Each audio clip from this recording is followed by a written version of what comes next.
Okay. Yeah.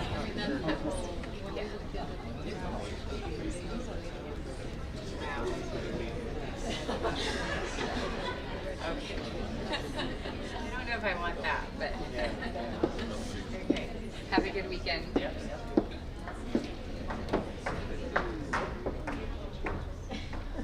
Hello everyone, I hope you guys enjoyed your break. Our next speaker is Kabir Sethi, who is a senior at AES and in his 12th year in India. Having been presented with multiple opportunities throughout high school, he is going to be speaking about the importance of cultivating curiosity.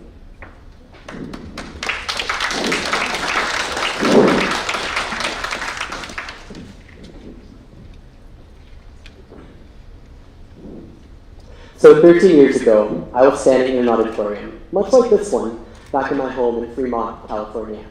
I had just performed the American National Anthem for my kindergarten friends and their parents, yet, in a seemingly inexplicable manner, the following words tumbled out of my mouth before I could stop them.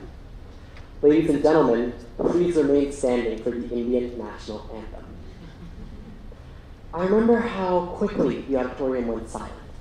From the corner of my eye, I saw my parents' jaws drop. Other audience members were flabbergasted. Who was this 5-year-old playing the Indian National Anthem in a school talent show in Fremont? Like, come on. So once I had their attention, I let my hands fly, dancing on the piano as I performed the authentic cadences and the scale grounds that I had committed to memory. Upon completing the piece, I was greeted with deafening applause.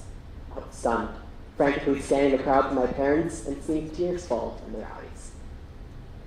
Flashback to 2 weeks earlier. I had practiced the American National Anthem nearly 100 times at this point. Nonetheless, I was curious about the national anthem that represented my family's legacy, the Indian National Anthem. So knowing the significance of the piece to my family and fueled by my curiosity, I learned the piece by ear, notwithstanding that there was no sheet music available to learn from at the time. So when my parents reminded me that the talent show was coming up soon, I decided to perform the new piece that I taught myself, something no one expected. There's one word to describe how I felt that night, and that is ablaze. Now, return to the present, to its wonderful auditorium. It has been 13 years since I performed the Indian National Anthem. Nonetheless, I still find my natural curiosity extending itself in all situations, from cooking a traditional Indian meal over a Boy Scout camp out in middle school, to quite literally singing my class council election speech. My experimentative nature has shaped each experience that I've partaken in. Simply put, my curiosity is the core of my personality. You see, my philosophy is there's no better way to judge an opportunity or appreciate one than by experiencing it firsthand. And considering the opportunities here at AES so numerous, I was free to experiment as I pleased. I loved publishing opinion editorials, particularly on dating, for the high school magazine, while also designing sets for the fall production. Learning Bollywood songs by ear for family evenings, while also teaching a blind child advanced mathematics for my summer internship. Presenting an impassioned speech on debate for sleep, on the importance of sleep for debate and forensics, while trying and humorously failing to bake macarons for my 16th birthday party. My curiosity has opened up so many avenues for me, be it in terms of leadership, opportunities, and networking. And that, ladies and gentlemen, is what I'm here to talk about. Why should we be curious? What benefits could curiosity bring to us? And how do we make the most of our own curiosity? So naturally, I was curious about my own curiosity. So I began research on some of the benefits that curiosity provides. Turns out, a major benefit of curiosity is that it improves the way you learn. A study conducted by Matthias J. Gruber, Bernard D. Gelman, and Kevin Dungenath in 2014 suggests, in their own words, that there may be a link between the mechanisms supporting extrinsic reward motivation and intrinsic curiosity. Now, translated into English, this means that those who are more curious about any topic in the world tend to learn it faster. This idea is qualified by renowned psychology professor George Lowenstein, who proposed that curiosity is not only a mental state, but also an emotion that pushes us until we complete the gaps in our knowledge. Essentially, this highlights the importance of stimulating curiosity to create a more effective learning experience for everyone. Upon further investigation, I discovered another reason as to why curiosity is beneficial for us. You see, curious individuals experience more positive interpersonal outcomes, according to a study conducted by Todd D. Kashdan and Paul Rose in 2002. Now, specifically according to Kashdan, individuals with high levels of curiosity exhibited approach and pleasure-seeking behaviors irrespective of their social context. This increased the likelihood of positive interpersonal outcomes, such as shared feelings of intimacy between strangers. In other words, people who are curious tend to have better relationships with others. This suggests that curiosity is a vital concept that has importance in developing trust, as well as greater social satisfaction and performance. Perhaps this explains why I'm friends with literally everyone. Now, both of these reasons, in my opinion, were pretty convincing. I mean, my learning abilities are improving and my social network is growing. What more could I ask for? But you see, I realized that the internet is a resource that just keeps on giving. It's a gift. And upon further research, I realized that curiosity helps delay certain mental conditions, such as Alzheimer's and dementia. A study conducted by JAMA Neurology concluded that people genetically prone to Alzheimer's and dementia who worked in complex fields and stayed engaged intellectually held off these diseases almost a decade longer than others. So being a curious person means that you're giving your brain a mental workout every day. And it is this continuous use of brain power that is what helps delay the onset of Alzheimer's and dementia for years to come. And there you have it. I have presented 3 convincing reasons as to why you should engage with your curiosity. Quite personally, I have come to realize that my curiosity is, well, my strength. Because of it, I thrive in challenging and experimentative environments. My curiosity gives me the courage to pick myself up after setbacks and to take on challenges. Simply put, it has made me fearless. As a senior, I know that returning to the United States after 12 long years will pose its own set of challenges. Nonetheless, my curiosity and I are ready to be reignited. Ultimately, I encourage you all to ignite the spark within. There are 2 kinds of people. One of the first category consists of those who were curious when they were younger, but were unable to engage with their curiosity for whatever reason. To you, I say the following. Open that violin that must be lying in your dusty case and play a few Gaelic runs if you can. Take out your ballet shoes from this pile of clothes that's lying around and try engaging with a plie. Go run back into the kitchen, open that recipe book that's lying under a stack of others, and try that recipe that you've always wanted to. Essentially, let your curiosity guide you as you rediscover the things that you love. The second category consists of those who are unable to ignite the spark with them or are yet to ignite the spark within them. To you, I say the following. Take the initiative to find something that you love, or that interests you, or something that genuinely makes you happy, sparks some joy, makes you curious, and see where it takes you. Here's an idea. If the gears of your brain right now are turning thanks to my wonderful co-speakers or even myself, probably give a TED Talk and share ideas that you are passionate about, that make you happy, or that spark joy within.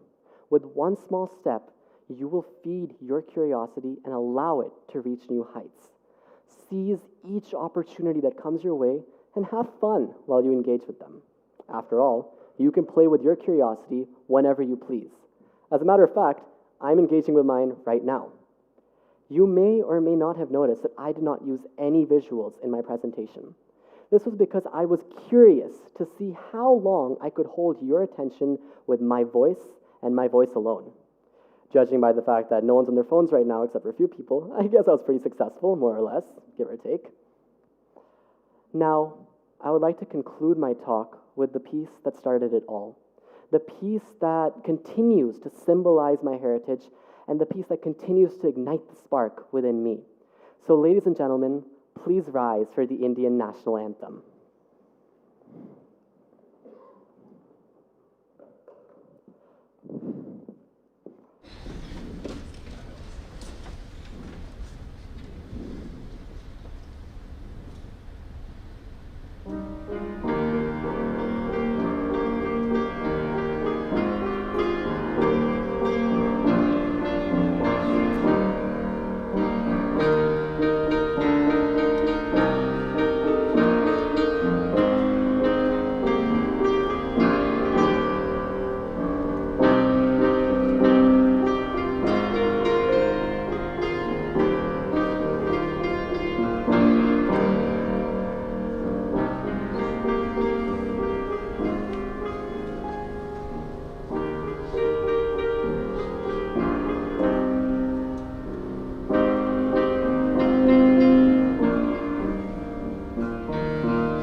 Our next speaker is Sarah Hosseini.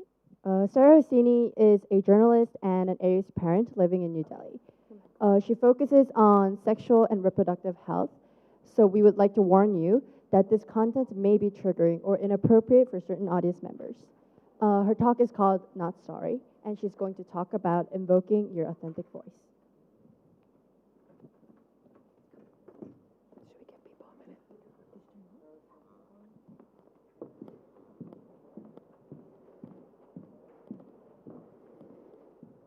Hi, I'm Sarah. You may have read some articles that I've written for CNN, The Washington Post, and Vice. I may have written a very newsy line like, "As we await news of royal baby, the speculation over Meghan Markle's birth plan is rampant."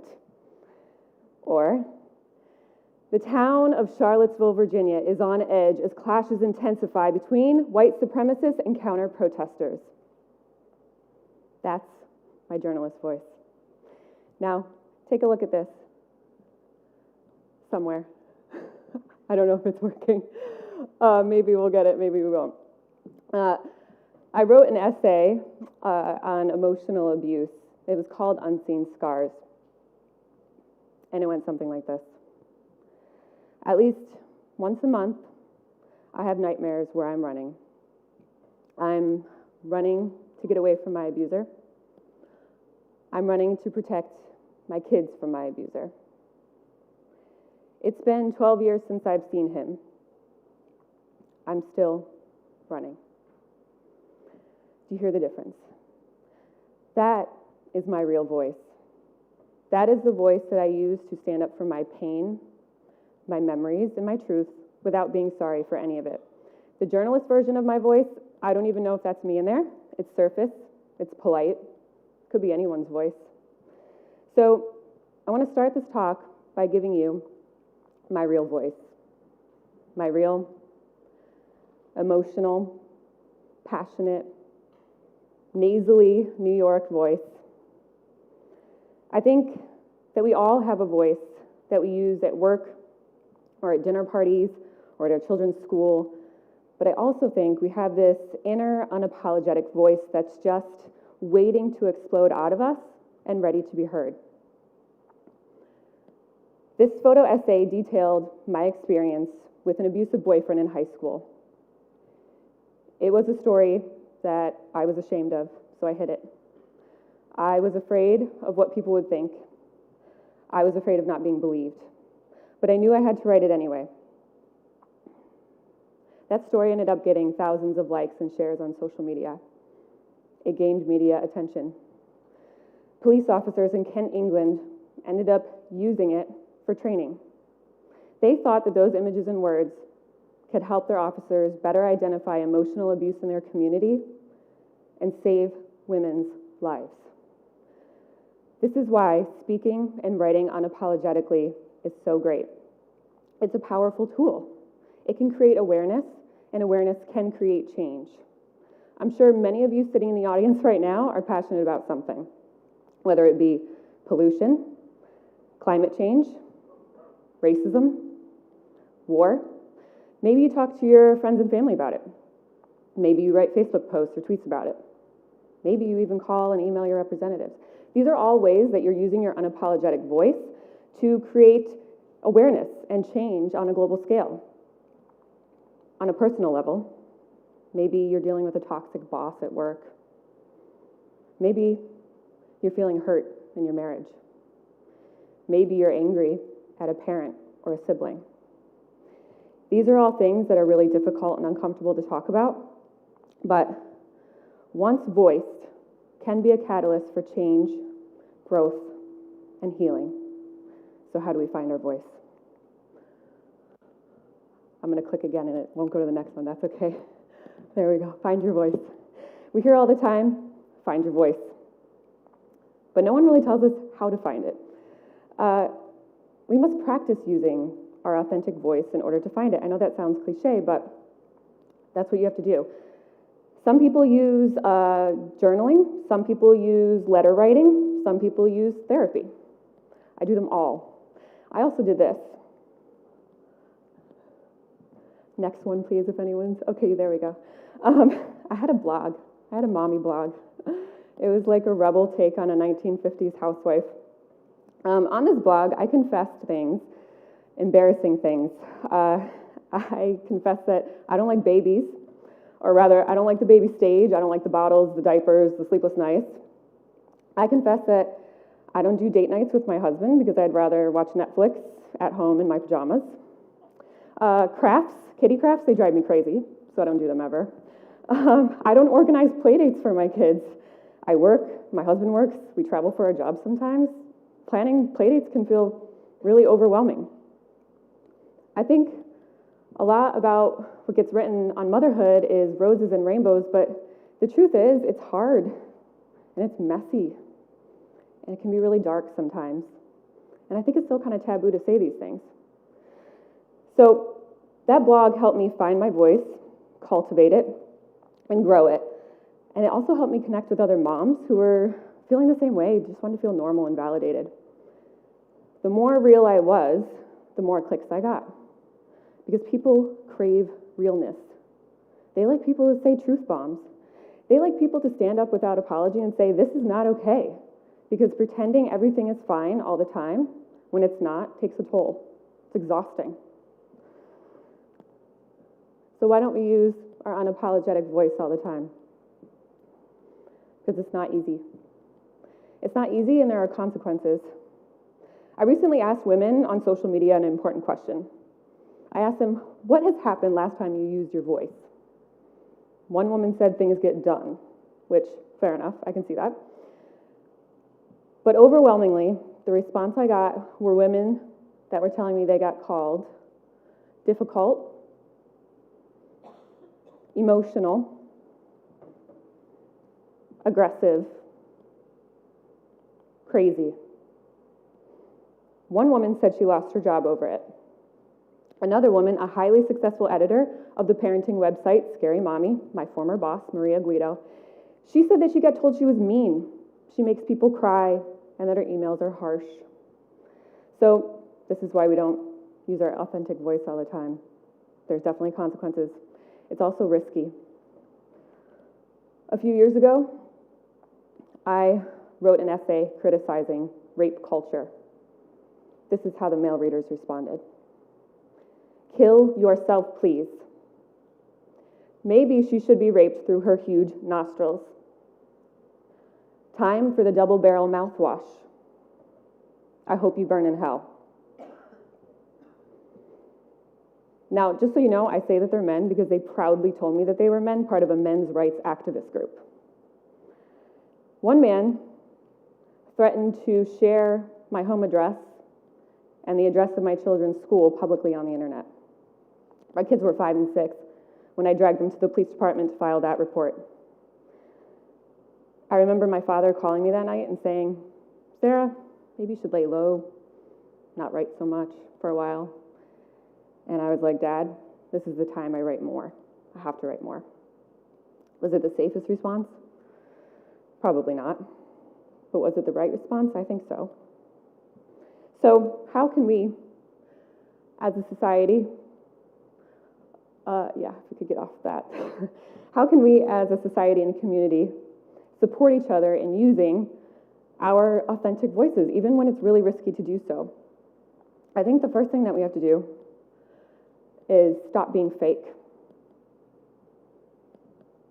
Stop being fake.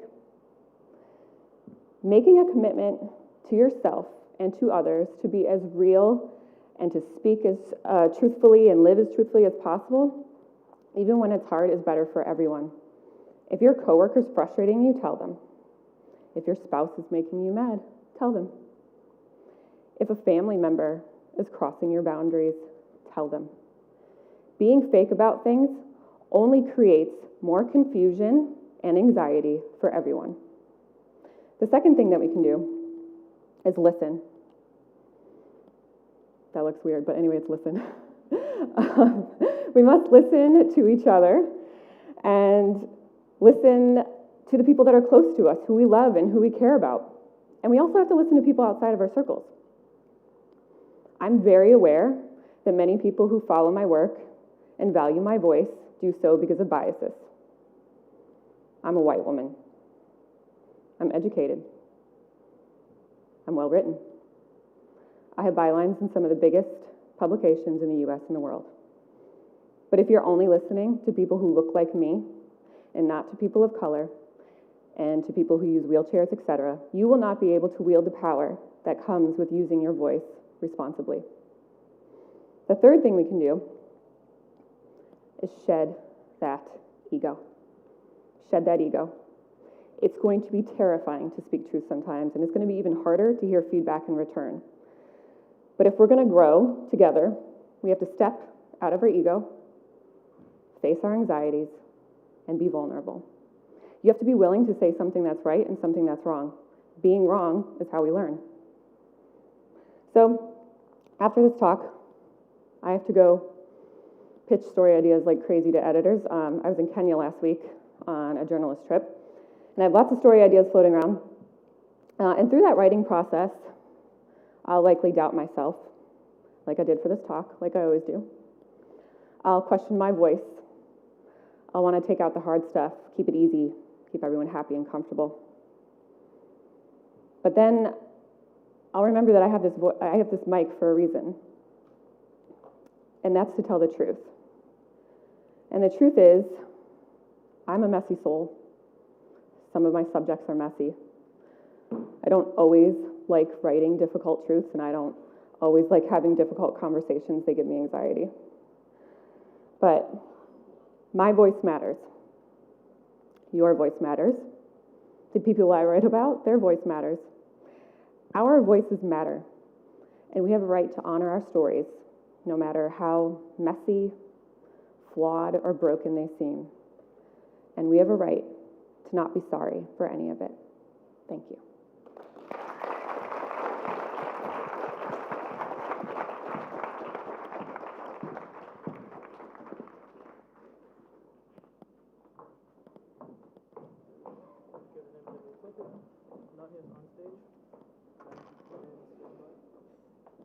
Our next speaker is Dan Bradley. He is an AES parent, a basketball coach, and has spent his career working as a consultant, a researcher, and a government advisor, working to link issues such as people and the environment. An issue ever present in today's world, his talk will be about how climate change is everybody's business. Okay.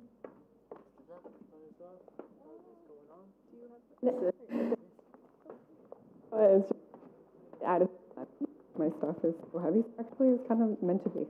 Yeah.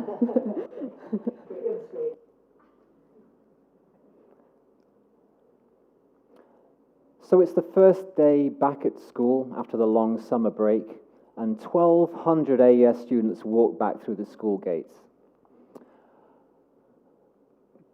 But around the same time, over in Greenland, 12 billion tons of ice melted in 24 hours.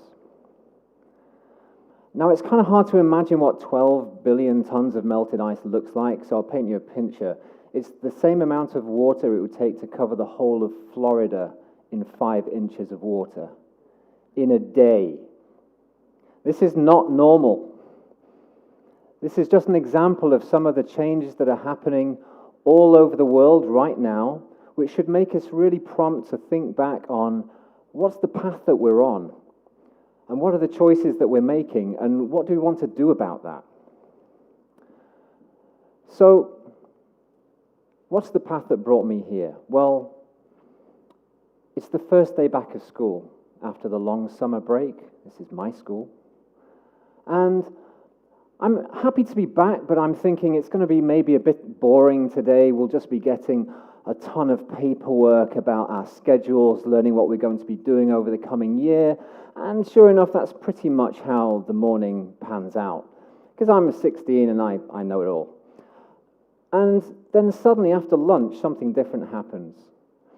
I am just about to slip back into the bored teenager act that I've perfected in the morning, when suddenly this tall, skinny guy with a beard bursts in with a really unnecessary amount of energy, shouting, "Come on, let's go, let's get on the bus, get on the bus." And before I quite know what's happening, we're blazing out of the school gates with a flagrant disregard for school procedure and the national speed limit, until we pull over at this beautiful valley with steep hills in front of us. It's a place I know well from hiking and mountain biking. And Mr. Worrell, the teacher, says, "What do you see?" So we try and describe the landscape as best we can, throwing in some unnecessarily long words and random environmental terms because we're smart-ass 16-year-olds and that's our job. But Mr. Worrell very gently sets us straight on our sketchy grasp of geomorphology, and then he moves on to his follow-up question, which is, why does it look this way? Now, this is a little tougher, but undeterred, we offer some half-baked theories, and then he finally reveals the truth, which is these hills that we are looking at is actually an ancient coral reef. And what we're standing in used to be a tropical lagoon. Now, this blows my 16-year-old mind, because I'm thinking, wait, what? What happened to the tropical lagoon? We could be scuba diving right now and, sipping on cocktails. But then what Mr. Worrell goes on to say really hooks me, and this is that these slow, gradual processes of environmental change that took us from a tropical lagoon to what we see today, that took millions of years, whereas now we're seeing disruptive, rapid, human-induced climate change, which is acting on the system in such a way that it just can't really keep up, it can't cope, and change in one place can radiate through a very delicately balanced environmental system, causing change to spin out of control in all kinds of unexpected ways. This did not sound good. So I've had many influential moments in my life, but I can really track back to that day out with Mr. Worrell, first day of school, when I really found my purpose, which was really trying to better understand the environment and figuring out better ways that we could actually take care of it. And I just remember feeling these two feelings of excitement and anger at the same time. I was excited because I'd really found something I was passionate about. At the same time, I was really angry about the fact that we were abusing our environment in this way. It just made no sense. And 16-year-olds like to be angry about stuff, right? But I really felt that this was something that was worth fighting for. So I've been lucky. I found that purpose, and I've managed to pretty much focus on that ever since in various different guises that have taken me to all kinds of exciting places. So 4 years after that fieldwork trip with Mr. Worrell, I found myself on my knees in a Canadian forest sampling vegetation as a field worker, and I was working on part of a team trying to figure out better ways of understanding what was going on in the forest so it could be managed more productively and more sustainably. And this was real boys' adventure stuff. This was like living the dream for me. We were living in these remote logging camps, cooking over open fires, swimming in lakes to get clean at the end of the day, and carrying big knives to sample vegetation with. It was just fantastic. And I really felt like I was doing something worthwhile. And I learned a heck of a lot about trees.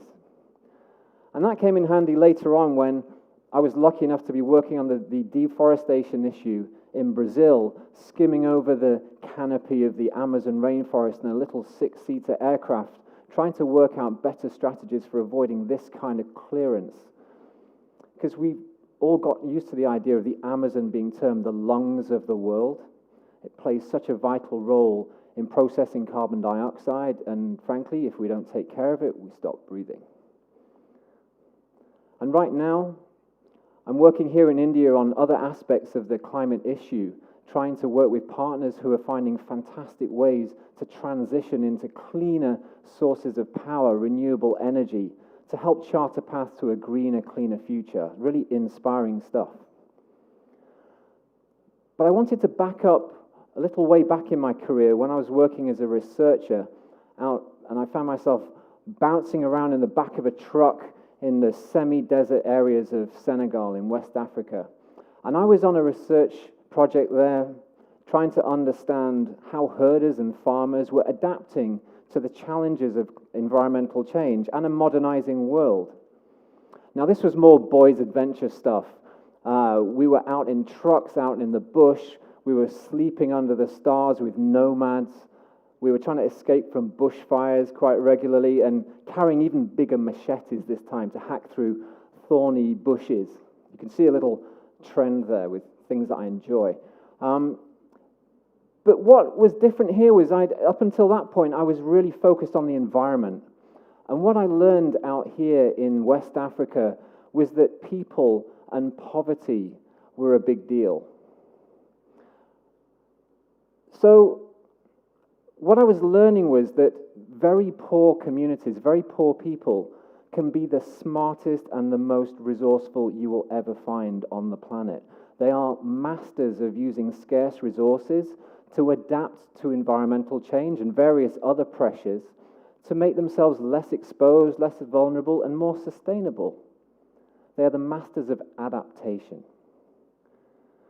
But what I also realized was that poor people, just by definition, have less resources to cope when you hit an emergency or a big challenge. And what I was hearing time and time again was that these really severe droughts that used to happen, once in a lifetime, were happening once a year.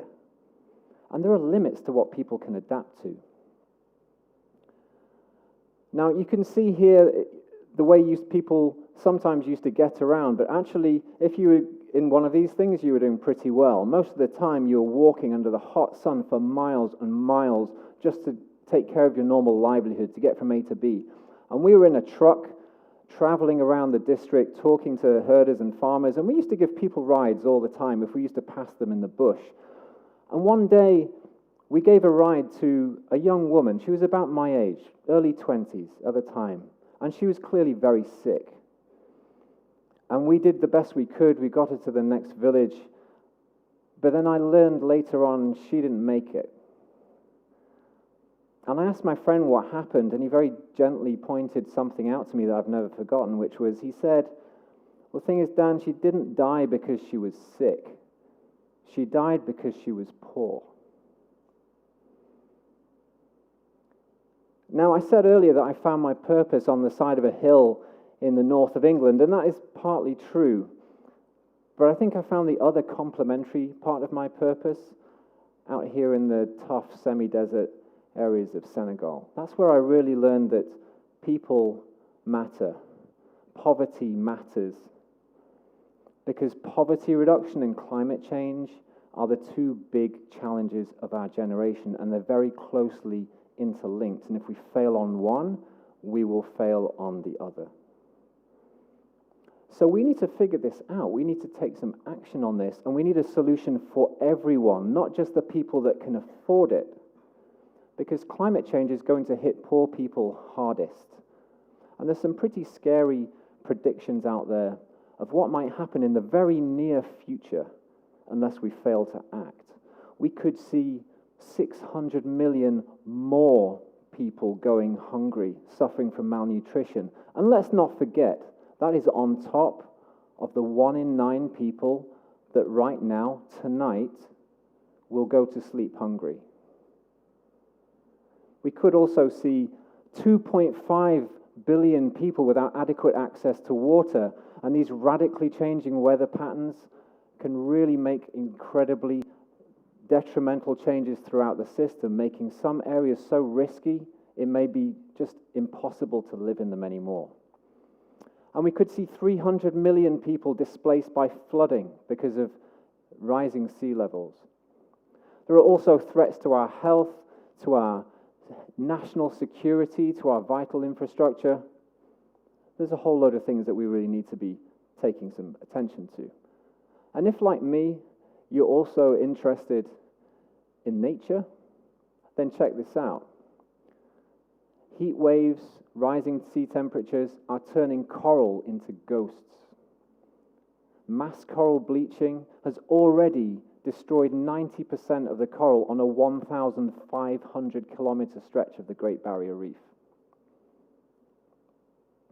Now, while we're paying attention and feeling slightly scared, my suggestion here is this is not inevitable.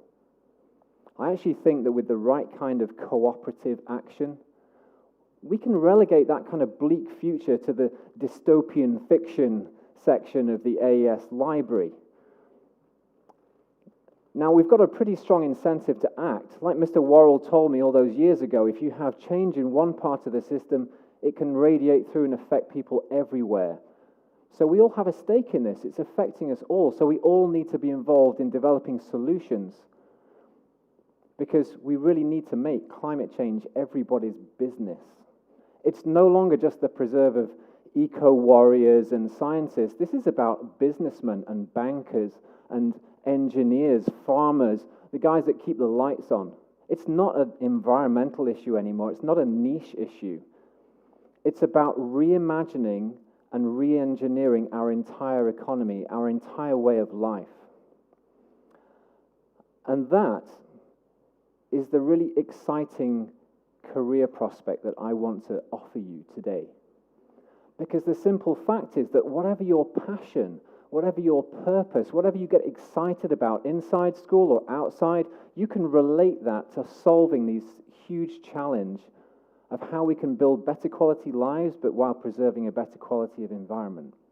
So if you're into science, that's fantastic. You can be the person that innovates the next new generation of renewable energy technology, or how to grow more crop per drop. If you are a maths geek or a computer nerd, I love you guys. We're going to need you to develop the kind of smart systems and software to stop wasting resources.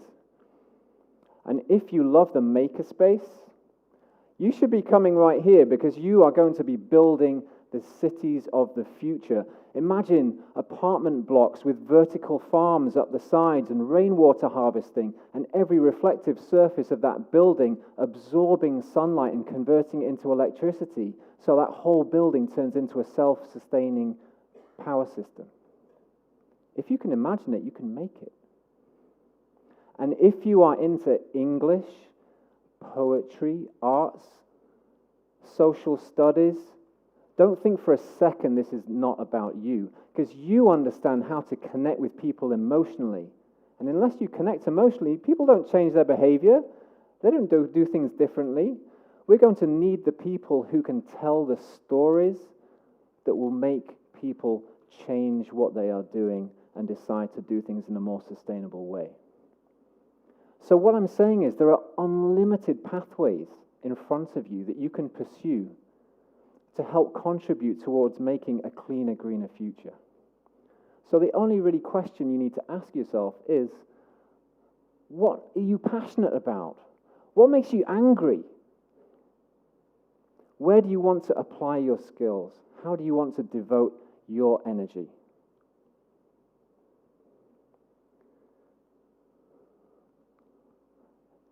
Because it's the first day of school after the long summer break, 2030, and you pull up in your big car and you're picking your son up from school, and he runs out and he's kind of excited to see you because he's had a kind of a boring day. They're just handing out schedules, telling him what he was going to do the rest of the year. And he jumps in the car and he says, "Hey, Dad, what did you make today?" And you turn around and say, "Hey, son, today I made $50 million in 2 hours." And you give each other lots of high fives and you rush back to your big gated community that's keeping all the climate refugees outside. Is that you? Is that your idea of success? And is that the world that you want to live in? Because it's the first day back at school after the long summer break, and the electric driverless bus pulls up outside your live workspace, and it's fully Wi-Fi enabled. The kids are all doing their homework, and it's made of a lightweight, completely recyclable alloy. And it runs on a battery that goes for 500 kilometers without a charge, and it's charged by solar. And you know that because you own the company that designed that bus. And your daughter runs in and she's all excited because she started a really great green engineering class at school, and it was taught by this tall, skinny guy with a beard that had some really inspiring ideas. And she says, "Hey, Mom, what did you make today?" And although it's kind of cheesy, you turn and say to her, "You know what? Today, hopefully, I made a difference." Thank you, AES. Thank you, Mr. Worrell.